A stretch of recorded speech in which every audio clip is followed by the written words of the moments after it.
Satreskrim Polsek Pakis Haji Kabupaten Malang berhasil menangkap 2 orang pemuda yang merupakan kurir narkoba.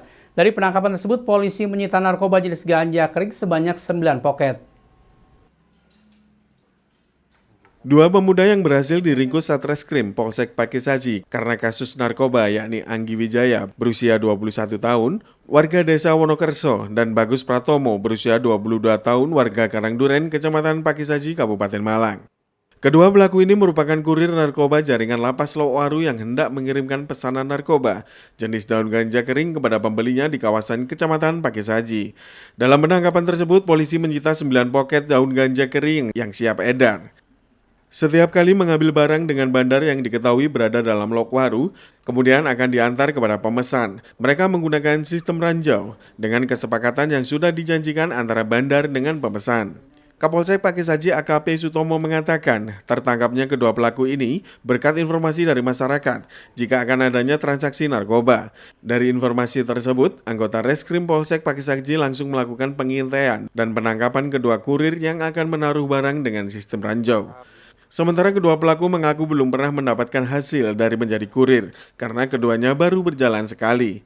Akibat perbuatan yang dilakukan, kedua pelaku dijerat dengan pasal 112 Undang-Undang RI Nomor 35 Tahun 2009 tentang narkotika dengan ancaman hukuman 4 tahun kurungan penjara. Jadi berdasarkan informasi dari masyarakat, di suatu tempat ada transaksi yang diduga itu adalah ganja.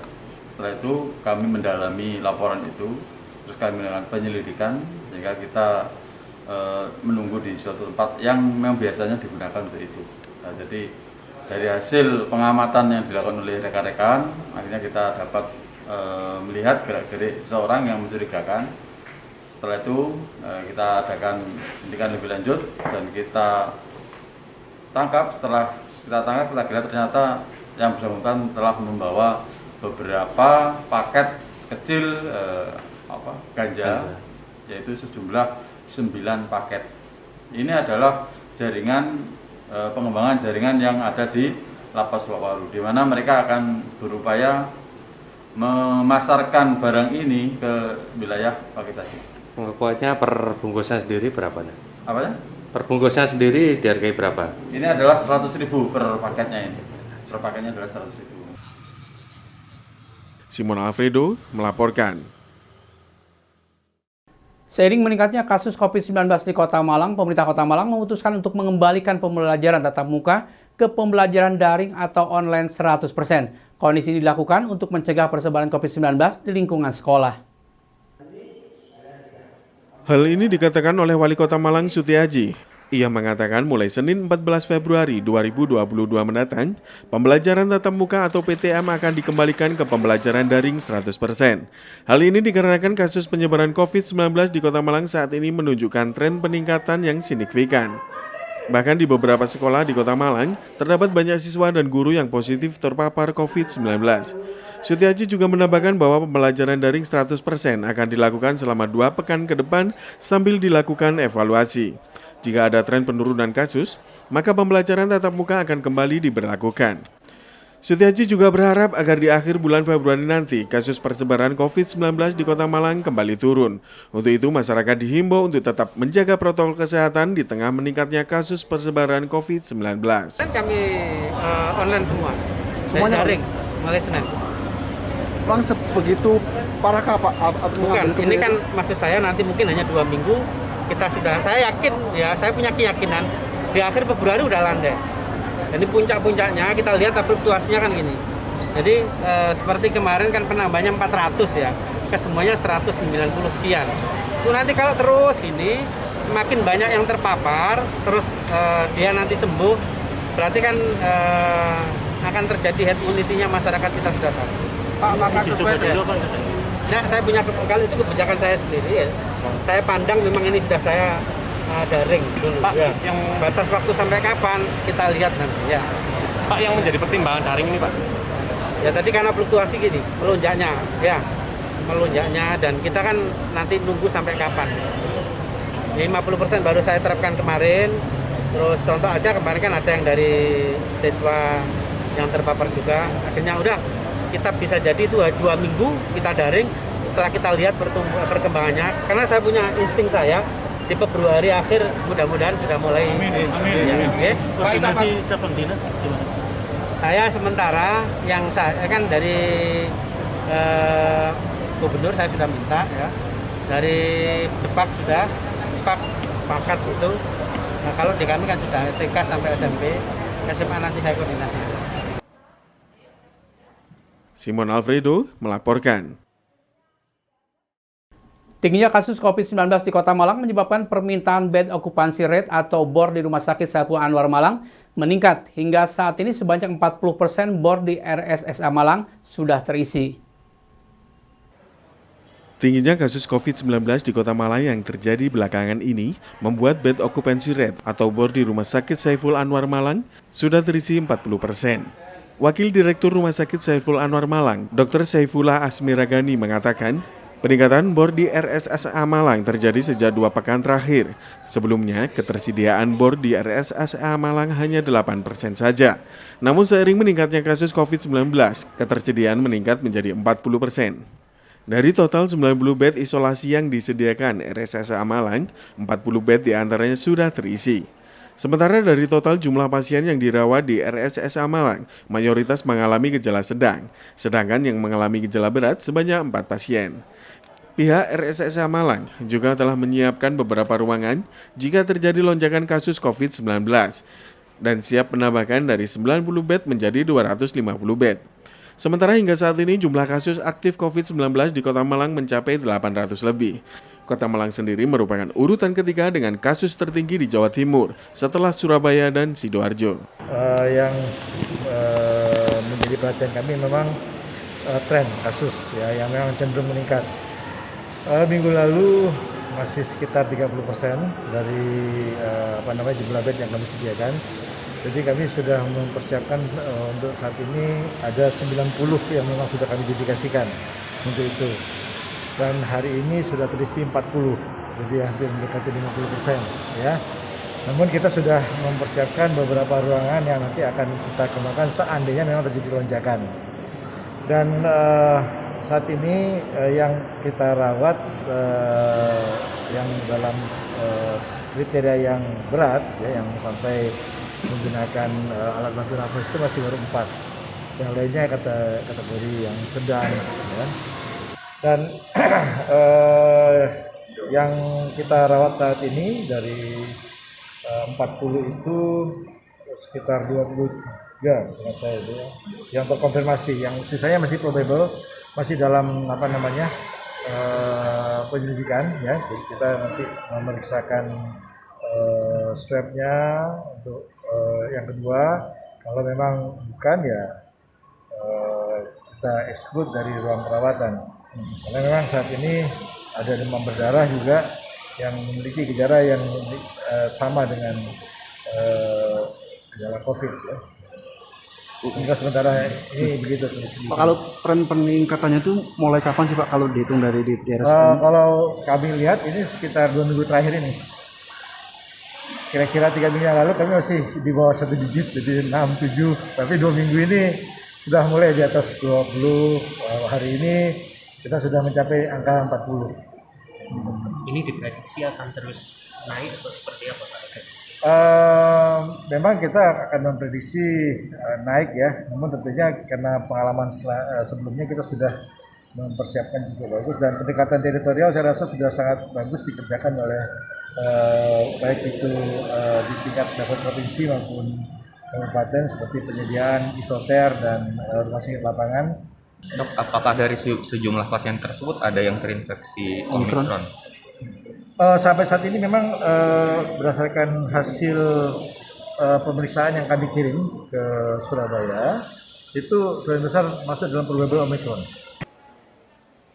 Simon Alfredo melaporkan.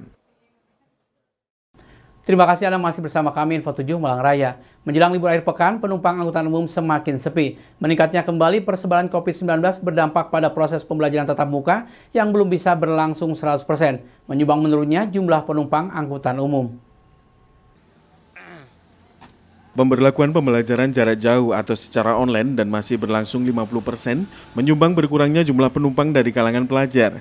Menjelang libur akhir pekan, jumlah penumpang semakin berkurang tidak hanya untuk angkutan umum jarak dekat, jarak menengah, dan juga jarak jauh. Kondisi ini dirasakan sudah berlangsung cukup lama, mulai ada perubahan setelah anak sekolah mulai masuk walaupun belum 100%, namun sayang ramainya kembali kasus persebaran COVID-19 akan berdampak pada proses pembelajaran para siswa, bisa tatap muka 50% atau kembali memberlakukan pembelajaran jarak jauh. Tidak hanya itu, penumpang umum juga semakin berkurang sehingga para sopir lebih banyak mencari penumpang di jalan dibandingkan menunggu penumpang di terminal. Menurut salah seorang sopir angkutan umum jurusan Batu Pujon Ngantang, menyayangkan kondisi saat ini yang sudah mulai berangsur normal. Kini akan berdampak kembali dengan meningkatnya kembali angka persebaran COVID-19. Di kawasan pasar relokasi terlihat beberapa angkutan umum mangkal, sementara waktu untuk menunggu penumpang dan sisanya menunggu penumpang di terminal. Akibat sepinya penumpang, banyak angkutan umum yang keluar terminal dalam kondisi kosong penumpang. Sementara kendaraan yang masuk ke Kota Batu di Jalan Dewi Sartika Pasar Batu terlihat lengang, belum terlihat peningkatan kendaraan. Untuk anak sekolah sekarang ini kena PPKM nggak ada yang masuk. Yang masuk cuma kelas 3. Iya. Jadi sedikit. Untuk SMA itu, Pak? Ya. Untuk wilayah kabupaten? Untuk wilayah kabupaten. Kabupaten, Pak ya? Nah. Untuk wilayah kabupaten maksudnya cuma sedikit. Cuma sedikit, Pak? Terus penumpang sekarang ini umum pada takut. Iya. Ada yang masuk, ketakutan, jadi ya semua nggak mau di rumah. Soal berita, memang Bang Raya kan juga ada peningkatan sekarang, Pak. Peningkatan persebaran COVID-19 sekarang. Iya, peningkatan COVID ini. Jadi orang mau keluar takut. Iya. Tidak ada yang keluar. Ini pasar aja juga sepi, Pak. Pak, berarti kalau sudah gini yang sekali angkut sekarang berapa persen, Pak? Kalau dari kapasitas tempat duduk ini? Ini kapasitas kan 9 orang. Ya. 9 orang, kalau bawa orang paling 4, 5. Cari lagi sulit. Sulit gitu, Pak ya? Iya. Berarti jam operasional sekarang dikurangi juga, Pak ya? Pak Ridwan? Ya, jalan cuma ya sedikit-sedikit terus. Menyesuaikan, Pak ya? Iya, dapat makan gitu aja lah. Ini kalau sampai meningkat bisa aja nih kebijakan sekolah lagi di online lagi ya? Lah ini online lagi ini ya sekolah, nggak ada yang masuk. Kalau Kota Malang sudah Senin online semua. Iya, hancur lagi ini. Repot ini hancur. Repot lagi, Pak ya. Oke. Ada anak-anak nggak ada. Iya. Baru hangat sedikit sudah nggak ada lagi. Oke. Iwan Hikmawan melaporkan.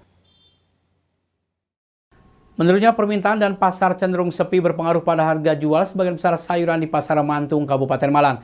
Sayuran ini tidak hanya dihasilkan dari petani lokal, tetapi sebagian datangkan dari luar provinsi seperti Jawa Tengah dan juga Sumatera. Beginilah yang terlihat di Pasar Sayur Mantung Pujon, Kabupaten Malang. Aktivitas petani dan pedagang sayur ini mulai ramai sejak pukul 6 pagi. Kendaraan pengangkut sayuran silih berganti datang melakukan bongkar dan muat berbagai jenis sayuran. Namun sayang sejak 10 harian yang lalu, harga sebagian besar komoditi sayuran mengalami penurunan yang diakibatkan sepinya pasar atau tidak ada kenaikan permintaan sayuran. Sehingga stok sayuran di pasaran maupun di lahan pertanian masih cukup banyak dengan kualitas yang sangat baik. Tidak hanya itu, kondisi cuaca yang masih sering turun hujan tidak berpengaruh besar kepada stok sayuran karena dari petani masih terlihat melimpah, khususnya wortel, sawi, dan kubis. Turunnya harga jual sayur ini merugikan banyak petani karena pengeluaran untuk bertani sayuran semakin tinggi, khususnya untuk pupuk dan obat-obatan yang cukup besar karena tidak semua petani bisa memperoleh pupuk bersubsidi. Menurut salah seorang pelaku pasar menjelaskan, saat ini lebih banyak sayuran yang turun harga dibandingkan dengan yang naik dan salah satunya diduga karena stok melimpah dan sebagian didatangkan dari luar provinsi. Di lokasi aktivitas pedagang dan pembeli terlihat ramai sejak pagi. Antrian kendaraan pengangkut sayuran memenuhi area pasar. Tidak hanya itu, petani dengan menggunakan sepeda motor masuk ke pasar dengan membawa berbagai jenis sayuran. Harga sayuran saat ini menurun drastis. Drastis, Pak ya? Banyak dari luar apa gimana, Pak? Dari luar didatangkan, dari sini dikemas 10 kilo. Iya. Dari luar dari mana aja sayur ini, Pak, yang masuk? Dari Medan. Iya. Apa sih? Dari Jawa Tengah. Iya. Terus dari Lampung. Padahal sayur di kita itu sudah melimpah ini, Pak, sebetulnya. Tapi cenderung pasar mulai sepi, terus faktor lain kebutuhan anak sekolah. Ya. Pak, ini nggak ada pengaruh sama sekali dengan meningkatnya di Jawa Timur, meningkatnya COVID-19 itu kan? Ya berpengaruh, tapi sebagian. sebagian Pak ya? Ya, pengaruh, sangat berpengaruh. Sudah berapa lama ini turunnya? Ini sekitar 10 harian. Wortel kira-kira berapa saat ini wortel? Wortel sekarang wortel besar 4,5 per kilo asalnya? Iya. Asalnya berapa? Asalnya sudah mencapai 6. Oh berarti turunnya jauh. Berarti banyak Pak yang turun sekarang Pak ya? Banyak, semuanya turun. Mulai kol bulat, Iya. prei, seledri, semuanya. Untuk faktor cuaca sendiri gimana Pak untuk ketersediaan? Kelihatannya ramai aja Pak ya? Kesediaannya cukup banyak. Cukup banyak ya. Ya. Namun pasar yang nggak tarik pasar. Kok masih banyak Pak mendatangkan dari luar Pak para pedagang ini? Ya maunya cari untung sendiri ya. Oh, padahal pasar kenyataan masih melimpah di kita itu ya. Tapi mendatangkan dari luar itu juga berpengaruh sekali Pak ya? Iya banyak. Tiap hari. Tapi harganya lebih murah dari produk lokal? Hampir sama. Hampir sama Pak ya? Iya. Oh, berarti ini yang pengaruh juga salah satunya Pak ya? Iya.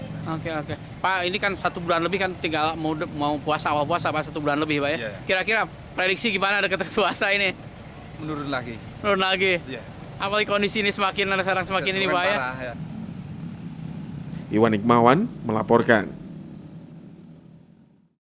Terima kasih Anda masih bersama kami Info 7 Malang Raya. Akibat beratnya beban kendaraan yang melintas dan kondisi penghujan mengakibatkan aspal basah.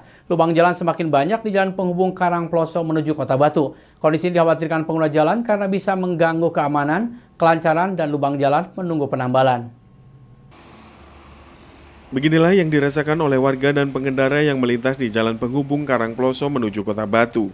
Hujan yang mulai turun dengan intensitas deras berdampak pada semakin banyaknya bermunculan titik lubang jalan.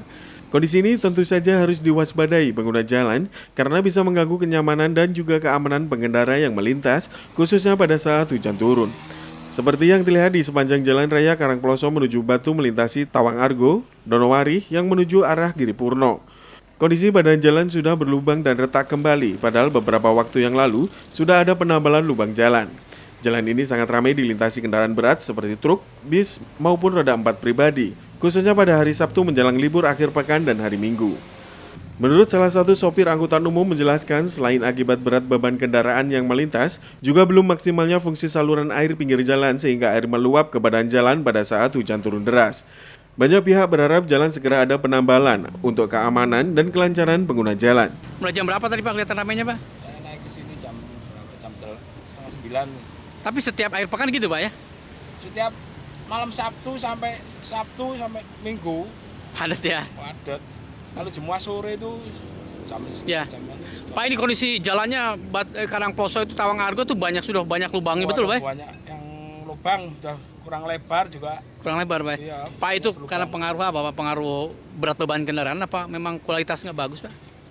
Kalau saya lihat itu gorong-gorongnya itu nggak ada, jauh. Jadi tinggian gorong-gorongnya daripada. Oh, jadi air genang Pak ya? Lewat jalan semua. Iya. Tadi bis-bis pariwisata juga banyak ya? Banyak bis-bis pariwisata lewat situ. Lewat situ Pak ya? Ya. Lewat alternatif yang utama, alternatif Pak ya? Iya. Sampai jam berapa ramainya berarti Pak itu? Ya kalau Sabtu gini? Sampai sore. Sampai sore Pak ya? Iya. Pak, harapan sebagai sopir, sebagai pengguna jalan Pak dengan kondisi jalan seperti apa ini Pak? Ada harapannya Pak? Ada harapannya ya itu di aspal lagi, itu diperlebar kalau bisa itu. Itu kan kelihatan kalau udah penambalan sudah ada bekas penambalan, tapi bekas penambalan ngelupas semua. Lepas lagi Pak ya. Jadi harapannya memang ada penambalan yang bagus Pak ya. Iwan Hikmawan melaporkan. Dan dengan berinformasi perakhiran cuaca tadi sekaligus menutup perjumpaan kita Info 7 Malang Raya. Bagi masyarakat Malang Raya, kami tetap ingatkan untuk selalu menerapkan protokol kesehatan ketika beraktivitas. Mewakili kerabat kerja yang bertugas, saya Hikmawan mengucapkan terima kasih atas kebersamaan Anda. Wassalamualaikum warahmatullahi wabarakatuh dan sampai jumpa.